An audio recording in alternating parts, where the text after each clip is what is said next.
Au fond, tout le monde est prêt à accepter l'idée qu'il y a des minorités raciales dans les banlieues, dans les quartiers, dans les cités, parmi les classes populaires, dans le prolétariat, etc.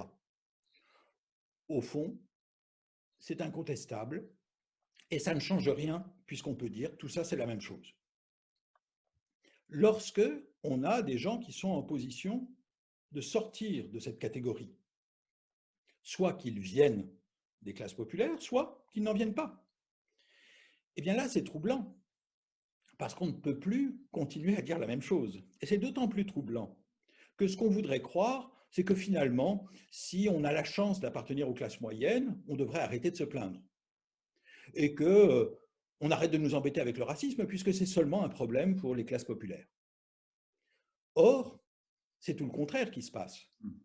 Lorsque, aux États-Unis par exemple, on voit un universitaire noir qui se fait arrêter par la police quand il rentre chez lui parce qu'on a l'impression qu'il doit être en train de cambrioler cette belle maison, eh bien, il est obligé de se dire que le problème, ce n'est pas seulement un problème de classe, c'est un problème de race.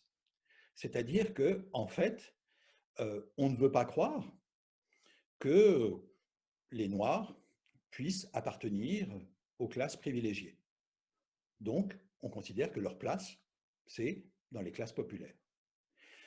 Lorsque Rokhaya Diallo prend la parole, ce qu'on entend dire, c'est mais de quoi elle se plaint puisqu'elle a la parole. Autrement dit, la condition pour accéder à la parole publique pour les minorités, ce serait de se taire. Ce serait de ne pas parler de la question raciale. Je crois que la violence qui est dirigée contre toutes les personnes racisées qui prennent la parole aujourd'hui dans l'espace public, toute cette violence incroyable, eh bien, elle dit quelque chose sur le fait que ces personnes racisées, on considère qu'elles ont le droit d'être là, mais à condition de ne pas contester l'ordre du monde.